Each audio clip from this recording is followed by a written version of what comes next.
Well, hello there, and welcome back to the Real Life Practice podcast. We're so grateful to be with you again for this episode. My name is Teresa McCloy, and Lindsay Sturkey is our co host. Welcome, Lindsay. Hi, Teresa. We're in a little bit of different roles today. We've been going through a series talking about seasons of life and how we practice our faith and what we're actually doing in a season of life that we're in. And we've been interviewing and talking to different people in different seasons, all the way from 30s clear up to 80s, and just looking at each of those decades and what is going on? Where is God moving? What is the story underneath that is happening? Because there's much that changes in different seasons of life. So today, actually, Lindsay is going to be our guest today, and she's going to come and I'm going to do the interviewing, I guess, and Lindsay's going to be the guest.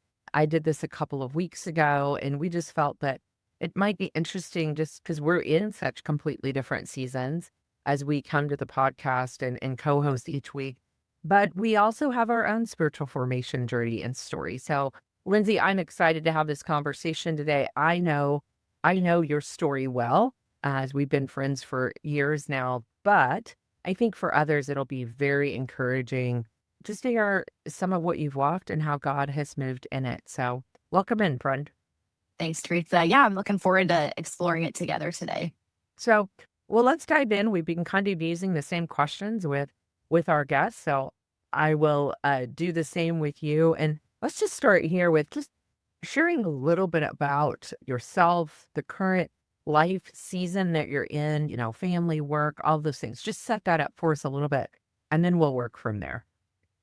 Yeah, so I am currently 43. So I'm in my 40s. That's the decade that I am currently living in.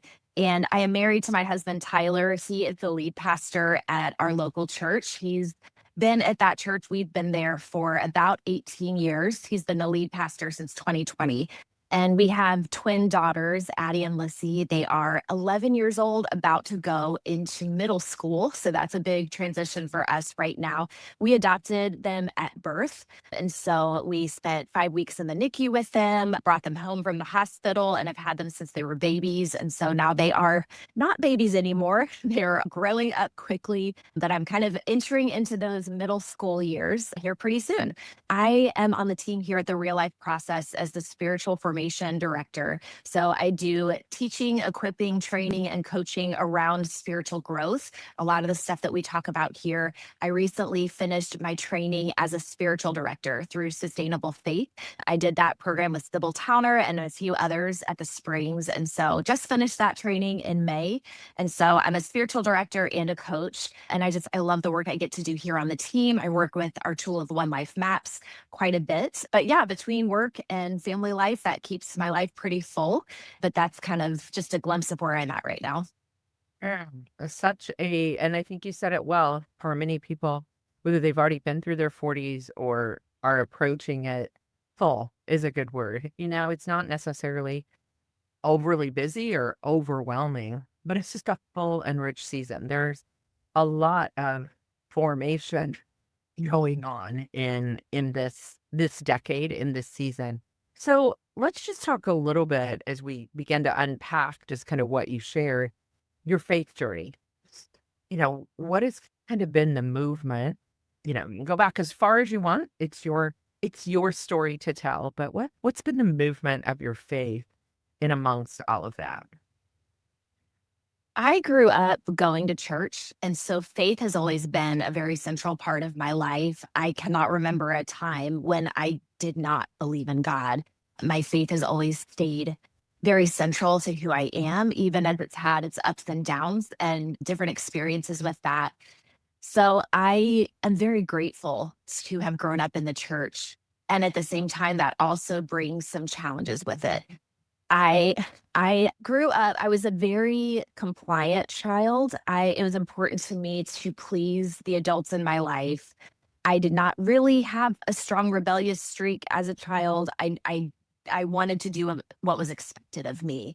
I was kind of praised for being a good girl. I was told growing up that I was a role model, and I wanted to live up to that. I wanted to please the people around me, but that quickly drifted into this belief that if I wasn't pleasing, that I wouldn't be loved. Somehow growing up in the church, and I don't think this was ever explicitly stated, but it's more something that I subconsciously absorbed, was this idea that for people who don't know Jesus, there is plenty of grace. But for me, I knew Jesus, so I should be able to kind of have my act together.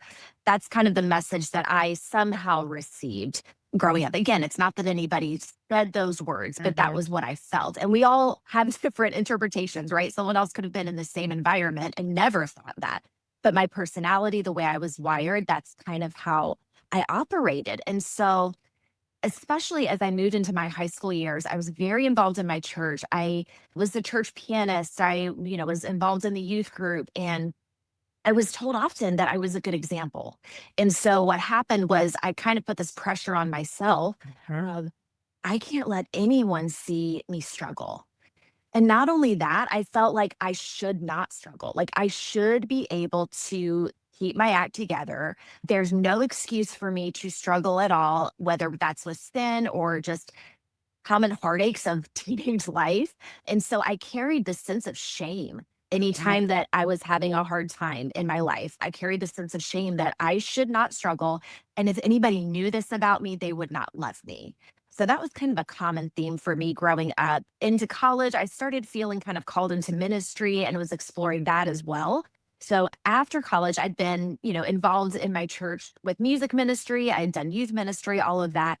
I actually moved to the Chicago area to do a 3-year training program around ministry, and I did seminary at the same time. And so I kind of went there thinking like, I'm going to learn how to do ministry well. I'm going to learn the tricks of the trade and like set me up for success and all of that.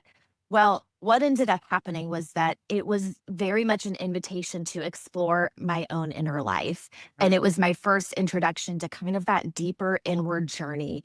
And I went through a period where I really had to dismantle everything I knew about God, everything I knew about myself. And through the power of community, really, I had a safe place to be seen and known in both my strength and my weakness. It became a place where I could share those parts of me that I thought I had to hide. And really, it was through being accepted by a community first that allowed me also to feel accepted by God.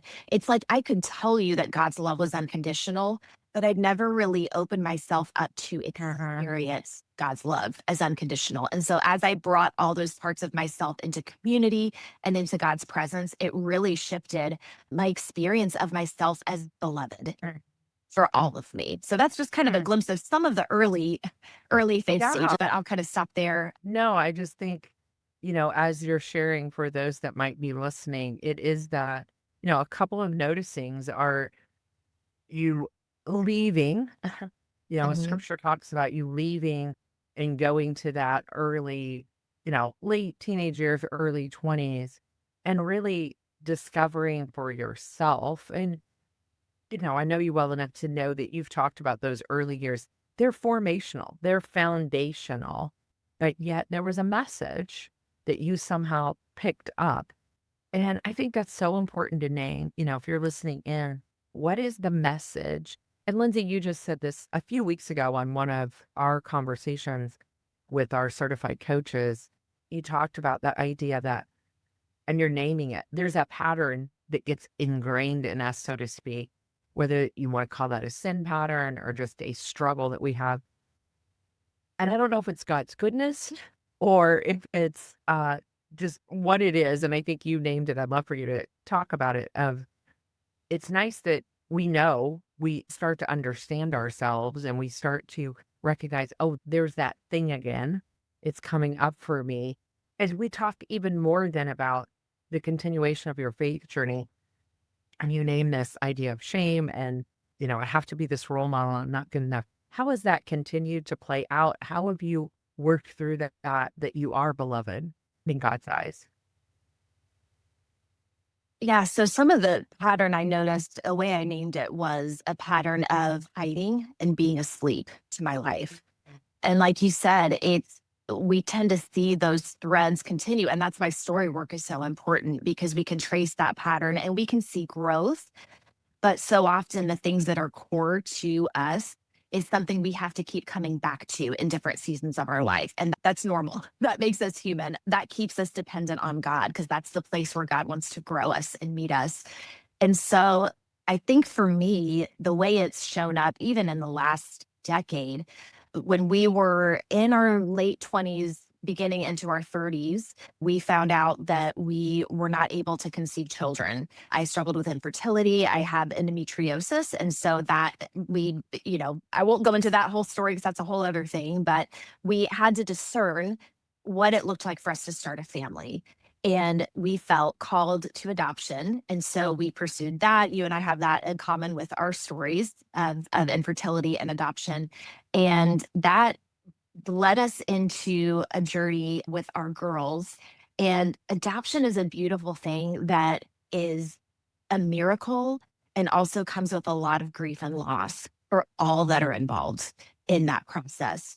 And something that I've had to navigate, not only in how we started our family, but as our family has continued to, through the years, is this idea of God inviting me to a different path than I expected. And so, what does it look like to surrender my own idea of what my life should look like and create space for what God has for me instead? And so, as we moved in the adoption process, adopting twins, which was a whole shock to the system, to have Right. two babies at one time. And then, as my girls have grown older, there's just been a lot of things that we've had to navigate that have stretched me so much. And part of what God's invited me to is, how do I let go of expecting myself to be strong as a mom and to know what I'm doing as a mom? How do I find God's strength in places that are really hard for me? I think for me growing up, I naturally went to the places that I knew I could achieve in. Music was a thing for me that I knew if I could show up in my musical ability, I would receive affirmation. And like I knew I was competent in that. And so my tendency is to go to things that I feel competent in, because then I feel safe and I feel like I'm able to earn affirmation, that I feel Mhm. valuable. Motherhood has been this whole journey of leaning into spaces where I feel so weak and incapable. And that's not me trying to be negative towards myself. It's just that's how I have often felt, is this is a place of weakness and need. What does it look like to receive God's strength, to show up and realize that even when I feel incapable, God is with me in it. I'm still valued. I'm still loved. It's just been the deepest place of transformation for me, because it brings me to that place where I I am not of in and of myself. I cannot do what needs to be done, but God in me can do it. And I'm still loved. God meets me in that place of weakness. And it's just been such a place of formation for me, for someone who feels like I have to earn and prove myself. It's it's receiving God's grace and kindness in those very tender, hurting places. Mm. Yeah. And I think that the season that you're talking about, Lindsay, this early 40s, is a very letting go of, you shed some of that in your early 20s, as you kind of dismantled, how God loved you. But then there's another, I think, dismantling. Children will do that to you. Becoming parents will do that to you, of just, this is beyond me. This is, I cannot do this by my own strength. It's one of their places where, if are a parent and have a season of parenting, I do think it's one of the most formational seasons. And it's also at the same time, for most people, parenting, career development. You're also 15 to years or so, sometimes into your marriage. So there's a comfortableness that can come in marriage that can also be scary and stale and all the things. And then, you know, throw ministry, so to speak, on top of that, Tyler being lead pastor, being in ministry, that decade of career, parenting, yeah, it'll bring you to your knees, basically. It's like, Mhm. what do I pray about first, God? What do I let go of first? Where do I But you mentioned something even in your early years, and I wonder, just curious, community, you mentioned Mhm. that. How has that been for you? Because I think you and I both very much know the value of, at least having some very deep friendships. Community, sometimes people hear that word, and I think because it's a long word with lots of letters, they think it means, oh, there's got to be 20 or 25 people in this Yeah. small group that I'm in, or my little community at the church, or what I'm involved in. Can you talk to us? Because I know by nature you would name yourself as an introvert. You're not the girl who says, oh, great, it's meet and greet time at church. Sign me up. Like, even though you can stand on the platform and lead the worship, it's not your natural. Again, competency was a word you used, and I love that. But that introverted, what does community mean? Or what, either early on, in your 30s, or what does it mean now for you in your formation? Mhm. For me, community is about having at least one safe person that I can allow them to see all of me and that will show me kindness and love and acceptance in those places. I think so much of what my struggle has been through my life has been almost thinking that there's this expectation and standard that I need to meet. And I project that onto people, I project that onto God. And to have someone that I can share the reality of what I'm struggling with and what's going on in myself, with my family, with work, with all the parts of my life. And for them to hear that and receive that and show me that I'm loved anyway is very, very healing. And I think for someone like me whose pattern has been hiding, the answer is not to then let everyone know everything about my life. That is the opposite extreme that is not healthy. There's for me, there's a value in a public sense of being authentic, but not being transparent. Not everything is for everyone, and I haven't always done that well. As I've grown in this, I learn what is for everyone to know, what is for my close inner circle to know, and what is just between me and God. But I think for me, that value of community, and that's where I feel like being in spiritual direction, both receiving Yeah. it and then being trained as a spiritual director, to have that person who listens with you to God and helps you notice what God is doing in your life and is that safe space has been so transformative for me. Yeah, and I was just gonna mention that I think you and I both, part of this season of life, and for the rest of my life, I feel like now it is, whether that's a coach approach or spiritual direction approach, whatever that is, but having someone that is listening on your behalf with you to the Mhm. spirit's movement in your life, and yet they are not attached to it in any way, With my is so freeing and Yeah. so good. And I know throughout the church, Big C church, that is practiced in many different ways. Yeah. Whether it's through mentorship, through, confessional, through all different kinds of ways that you can be heard and be Mhm. seen and be known. I think that's what we're naming, is someone knowing you. And depending on your personality, and, as you said, much more introverted. I love the word you've used of hiding. I think so many people could relate to that. And we hide for all different kinds of reasons. But that idea that someone is listening. And I love what you named too, Lindsay. I only need one person. I think part of this season and decade is also realizing, 30s, 20s and 30s is a lot about social. Isn't thought of like, I'm figuring out my way in my socialness, going out with friends, doing things. A lot of times you don't have kids yet, or they're young and early. And then I think in this decade, there becomes a smaller circle of trust, partly Mhm. because of time. Like, Yes. Yes. time is rare. And then finding other common, whether that be couples. I know you've named that there's been seasons where you and Tyler have just gotten together with one other couple that has children, or, but finding those. talk to me too a little bit, because I think this will be so good for people in this decade about the difference between that one person and then it isn't always your husband. Think a different relationship, maybe. Because I think we can feel a lot of guilt even after 10 or 15 years of marriage of going, shouldn't I be able to tell him everything? And Mhm. shouldn't he be the one that, goes with me on God's behalf? Of course. But how do you feel about the difference in the marriage relationship and then what I would call a deep friendship or things? And how has Yeah. that played out for you in value? Yeah, I think that's so important because I mean, I would say my husband is my best friend. I truly would.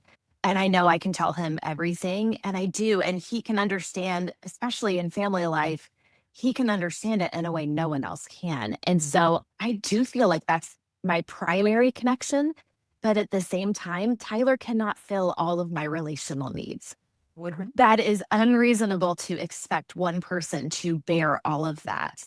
And so it becomes important to have those friendships that are outside of your family that can provide that support, especially as a mom. I feel like having other moms that I can talk to that can understand on that level the challenges and that can help me feel less alone. Because, gosh, when we share about what's going on and to know that I'm not the only one who feels the way I do, who experiences the things I do, I feel like that's so important. And I think it's coming to find the people that are that safe space, that aren't going to judge you or think less of you for what you're sharing. And you learn that by, you start small. You share, you start sharing, you don't share your deepest, darkest secret first.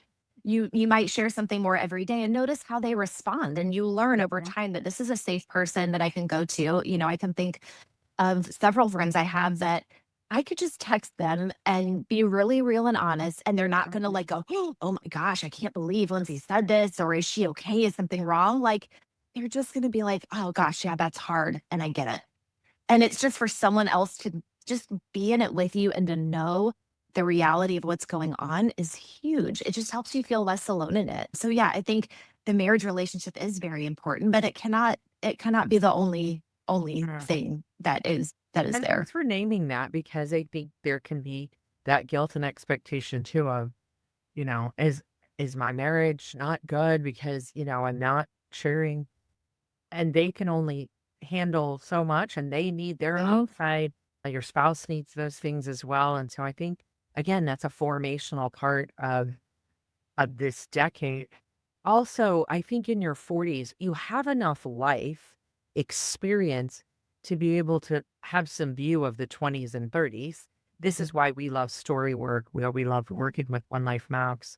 The second map in the series of 8 is that life story map where you're really naming some of this. But then you also can glean from those who, you can relate to people in their 50s and 60s because you're like, okay, I can see you and you survived. What?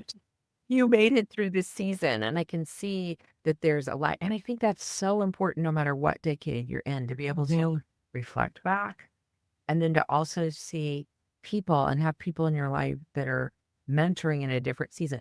I don't know that 20s and 30s ever reach up to 40s and 50s. We're just in this weird kind of Yeah. ego place in our early 20s and 30s. We don't need anyone. We don't have, Right. there's always the exceptions. I think by the time you're to 40, you're starting to go, "Hmm, here I am in Mhm. kind of a messy middle. And I need people from lots of places, before we hit record, you were talking about your parents and your in-laws and just their support and their, need. And we start to accept like, wow, I may need my parents and Yes, some things. So, absolutely. Mhm. yeah. So how that plays out. Well, let's shift gears just a little bit as we've talked about this season. Because I want to say a couple things. I'd love for you to talk about just for a few minutes. How does God look different now than he did earlier? And maybe you tie that into with a little bit of what does the idea of relating with God in spiritual practices or whatever kind of what's the practicality? You and I are both practical girls and we lean into that side of our personality, but what's it look like? What's the hope that's out there for this season of how God is different, and then Mm. what it looks like to live that out in the everyday. Yeah. For me, some of the work I've been doing lately and what I've kind of been leaning into is this idea of finding God in the reality of my life Mm, in that every day. When I think about the challenges of this season and what I'm navigating, that is the place where God is forming me. I think the word that comes to mind, and it's a word that our friend Sybil uses often, that has been coming up for me in this season, is integration. And it's not my work is over here, my family's over here, my life with God is over here. It is all together in one place. And often the places that I resist the most, those hard places, are the very places that God wants to meet me and form me in.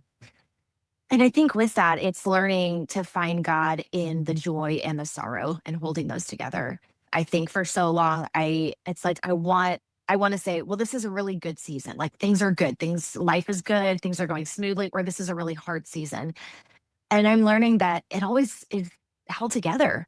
There is no good season or hard season. I mean, there are some that are lean one way or the other more, but most of the time in most of life, there is good, there is hard, there is joy, there is sorrow, and we hold all of that together.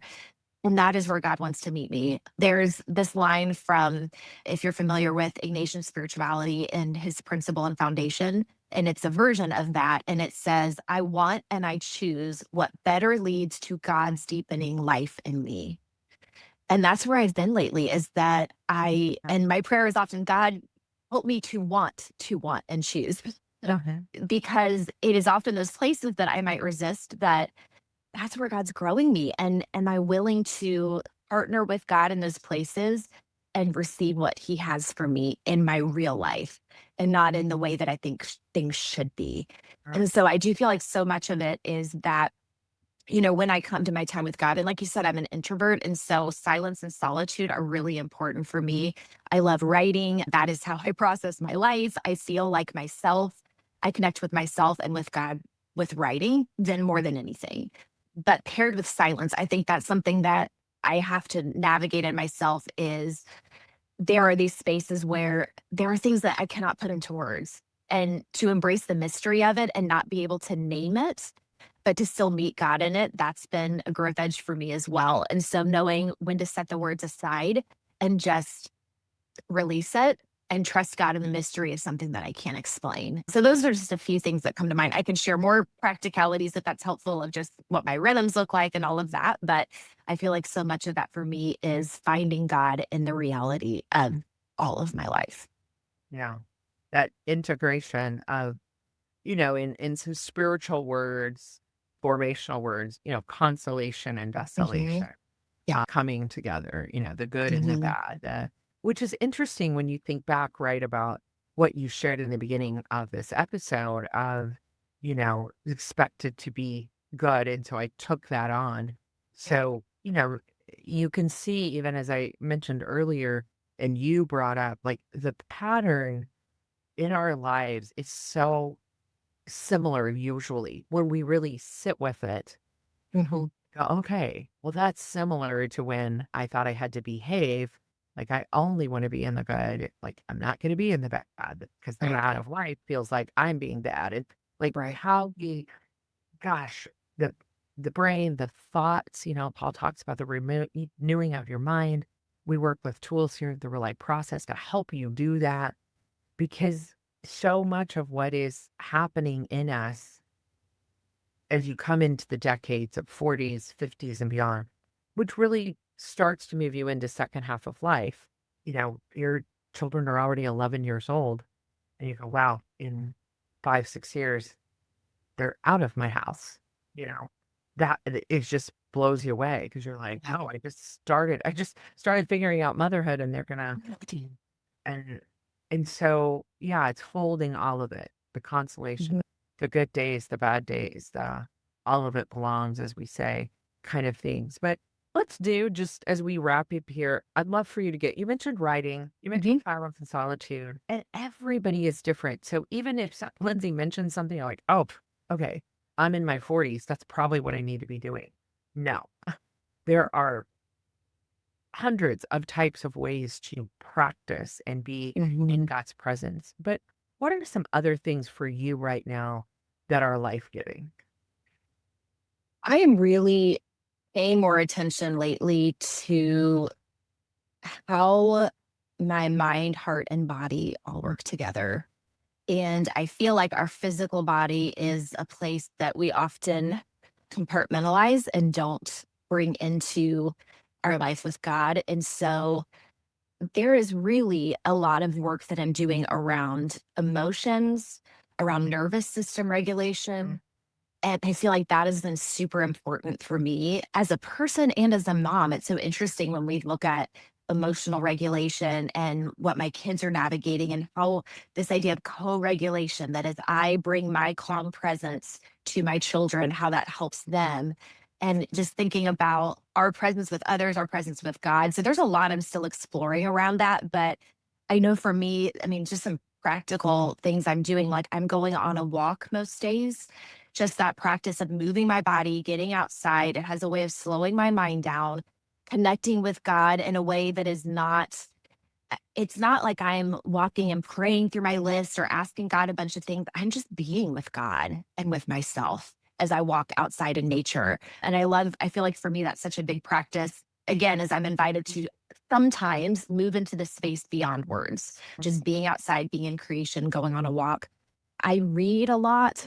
I love just learning and reading spiritual formation books. I read novels a lot too, which is a whole other thing, but I love reading spiritual formation books. And again, I love words and ideas and the ways that God uses that to shape my perception of Him and of myself, and how that impacts my own work as a writer, as someone who likes exploring ideas through the page. That continues to be an important practice for me. So yeah, I think so much of it for me right now is learning when to lean into the words and when to set the words aside and just be with myself and be with God, and noticing how that connects to my body and how that connects to my emotions as well.